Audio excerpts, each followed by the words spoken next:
What's good, y'all? Before I get into this video, I do want to apologize for the lack of videos over the weekend. I made a spur-of-the-moment decision to drive 12 hours out to Indianapolis to watch the Knicks Pacers. As you guys know, I'm a big Knicks fan, so me and my boys, we drove all the way out to Indianapolis from New York. Luckily enough, we saw Game 3, which was an incredible close game throughout the whole way. Dante DiVincenzo went crazy. That insane step-back shot by Nembhard. It was a real heartbreaker, but it was a great game to watch. Definitely would have rather have went to Game 3 than Game 4 where the Knicks got blown out. I don't want to spend too much time on that though. Shout out to Gamebridge Fieldhouse. You guys really surprised me with how loud and how much energy you bring to the game. It was a great experience. But now to move on to what I'm really here to talk about, and that is the series between the OKC Thunder and the Dallas Mavericks. It is now tied 2-2. Game 4 was just last night. And what a game it was. Throughout basically the whole game, the Dallas Mavericks had full control of this game. They were up, it wasn't really double digits, but they were up in that like 7-point range. They would expand it to double digits. OKC would claw back a little bit, but still they would keep them at like arm's distance. And it really surprised me because within this game where it looked like they were gonna win, and then also games 2 and 3,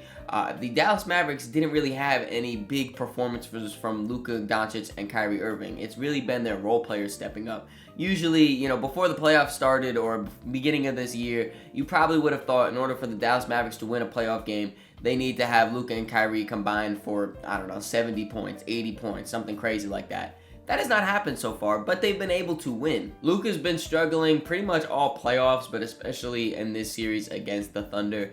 He's only shooting 39% from the field and 31% from 3, which is nowhere near the efficiency we're used to seeing of Luka Doncic throughout his career, and especially this season, considering this regular season was his most efficient. And I do want to credit the Thunder's defense for this, especially Lou Dort. He has been playing incredible defense, really physical defender, making Luka work for every single bucket that he wants to get. And I do think that's giving Luka some trouble. I also think his knee is a bigger issue than people are letting on. You know, he had a few times throughout this game and throughout the series really where he'll just start grabbing at that knee, and you know, you could tell it's really bothering him. Like I said though, luckily for the Mavs, they have their role players really stepping up and playing incredible basketball. The first guy I want to talk about is probably not the one you think, but Derrick Jones Jr.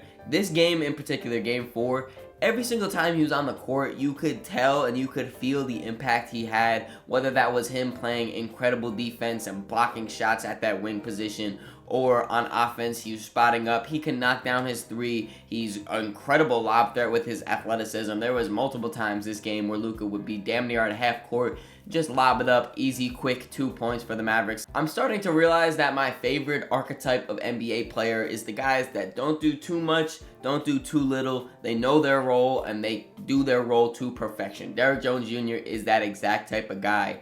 You know, he never does too much. Anytime I see him dribble the ball is when he's attacking a closeout and he'll drive to the basket. He doesn't try to, you know, get a mid-range shot off or any of these fancy moves like that. He's either getting to the rim or he's taking a catch and shoot 3. That is it. And I think a big reason that Derrick Jones Jr. is able to show his impact with the Mavs is the fact that they've all bought into being this defensive-minded team. They have guys on the wings like Derrick Jones Jr. and Josh Green. Kyrie Irving has even played incredible defense throughout this playoffs this year. PJ Washington is kind of that tweener. He could play on the perimeter, play down low with his size. Daniel Gafford, Derek Lively down low, protecting the rim. Like, they have defenders all around the court. Between Derrick Jones Jr., Daniel Gafford, and Derek Lively, in Game 4, they had 11 blocks combined. Just the 3 of them. 11 blocks. Like, they really are locking into this defensive side. But the role player that's been stepping up offensively for the Mavs and picking up the slack for Luka and Kyrie is PJ Washington. I would have never guessed that PJ Washington would be this good for the Mavericks. I really like the move. I think in my trade deadline video, I graded it an A for the Mavericks. I really did like it. But for him to be this good and bringing this type of impact, shooting 5 for 11 from 3 in this game, throughout this series, he's shooting 51% from 3. Are we kidding? It's not just the offense though. I mentioned that PJ, with his versatility and size, he can guard the perimeter but also guard down low a little bit as well. In this game, he was guarding Shai Gilgeous-Alexander on the perimeter. That's an MVP candidate that he was just out there guarding in space. I mean, we'll talk about Shai's game a little bit later. He did have a crazy game, so maybe it wasn't the best choice, but still, the fact that he was out there and able to make it a little bit difficult for Shai is very impressive. And they're definitely on two different tiers of role player, but PJ Washington does remind me just a little bit of Aaron Gordon. You know, the fact that they were both lottery picks drafted to bad teams, didn't really show any impact of being a winning player, but then they go to this team with championship aspirations and really is like that perfect puzzle piece that brings them all together and elevates them to the next level. And everything I just talked about with the Dallas Mavericks was firing on all cylinders here in Game 4. I was really expecting to come into this video and be talking about how the Mavericks are up 3-1 against the number 1 seeded OKC Thunder. But then with about 3 minutes left, Shai Gilgeous-Alexander happened. This team completely flipped the switch and dominated the last 3 minutes of this game to win it. And when you talk about Shai and his performance, it happened a lot earlier than just the last 3 minutes of the fourth quarter. He had 34 points, shooting 52% from the field. You know, a lot of these were also tough mid-range shots. I think he was 0 for 1 from 3, so he had no threes made, only 6 free throws made in this game, and he really didn't get to the rim too often for like layups. And we all know Shai loves to get into the mid-range. He is one of the best mid-range killers that the game has today, but for him to have 34 on damn near all mid-ranges, super impressive. 22 of those points were in the second half. 10 of those points were in the fourth quarter, where I said he really turned up.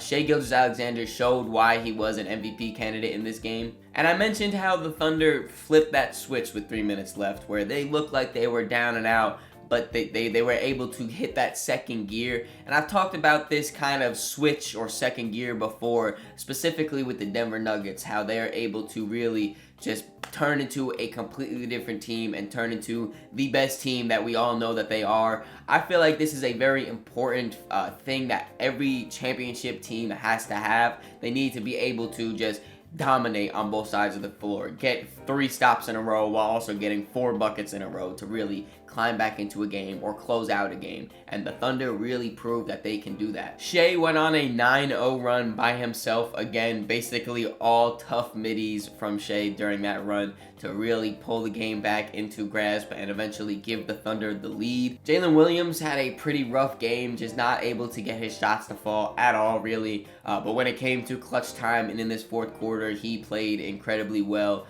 The scoring still didn't really come for him too much, but he had a big steal against, I believe it was Tim Hardaway Jr., maybe Kyrie Irving, but he picked the ball out, was going out in transition. Tim Hardaway Jr. ended up tipping it out of bounds, so he didn't score directly off that turnover, but it's still the fact that he's able to lock in on defense, get a stop, and then also get the possession for OKC. He had a really big clutch dunk going baseline too that was really important for momentum as well. Chet Holmgren had a few really tough rebounds battling down low with Derek Lively towards the end of this game. He ended up drawing a foul against Derek Jones Jr. as well, hit those free throws to really extend this lead. It was all around the big three for OKC, showed out in this clutch game and really just willed them to win. And like I said, I fully expected to come into this video talking about how the Mavericks were going to be up 3-1 against OKC. But now it's a 2-2 series. It is anyone's game. Both of these teams have won at home. Both of these teams have won on the road. My original pick was Mavs in 6, and that is still a possibility. But it's looking more and more likely that this series could go 7, and I would love that. But when I really try to sit down and think who can win this series, I gotta think, like I said, Luka Doncic has not looked like himself throughout this playoffs. I know he's got the bad knee, but if the Mavs want to win this series, we're going to need a Luka game. We're going to need Luka to be the scorer that he could be, or at least be the playmaker, have a really high positive impact instead of these rough games where he's shooting like 30% from the field. Kyrie Irving too, he's been able to pick up the slack a little bit, but he needs to be a little bit more consistent with his scoring in my opinion. I know he's doing this thing where he's kind of just, walking through the first half, then the second half, that's when he'll turn up. But that doesn't always work. As we saw in Game 4, he wasn't able to turn it on. He had 4 points in the first half, 5 points in the second half. That's not really able to turn it on. You need to be able to balance out scoring and playmaking throughout the entirety of the game, especially with Luka struggling like this. And when you look at OKC, it's been a lot of Shai throughout this series for the Mavs, really willing them to victories. Obviously, he's getting contributions from J-Dub and from Chet and from Lou Dort, Isaiah Joe, all these guys, Cason Wallace. But it's been a lot of him, scoring wise for the offense of OKC. And we just saw he has the ability to win a playoff game for OKC. But for me to have more confidence in OKC, I need to have J-Dub really come in here and be more offensively. He's averaging 17 points per game so far in this series. I need that to climb up a little bit more to, last series he was averaging 21 points per game. In the regular season, it was 19 points per game. I need J-Dub to really climb back up and get some more offensive consistency so it's not so much on Shai. Like I said, I think anyone can end up winning this series, but I do have to still stick with my original pick with the Dallas Mavericks. I will say I'm a little less confident in it, just considering that Luka, he does really look hurt, but I mean, I can't count him out. He is Luka Magic. He can do damn near anything he really wants. So I feel like I gotta still have my confidence in him. I 100% would not be surprised if this goes to 7 though. My original Mavs in 6 pick, probably gonna be wrong. What do you guys think though? Who do you think is going to pull out this series? Do you think OKC got the momentum here stealing game 4, or do you still have your faith in the Dallas Mavericks? Let me know down in the comments below. Hope you guys enjoyed this video. If you did, make sure you leave it a like, subscribe so you don't miss the next one. In the description there's links to all my social medias, so make sure you follow me on all those to keep up to date with me. Catch ya.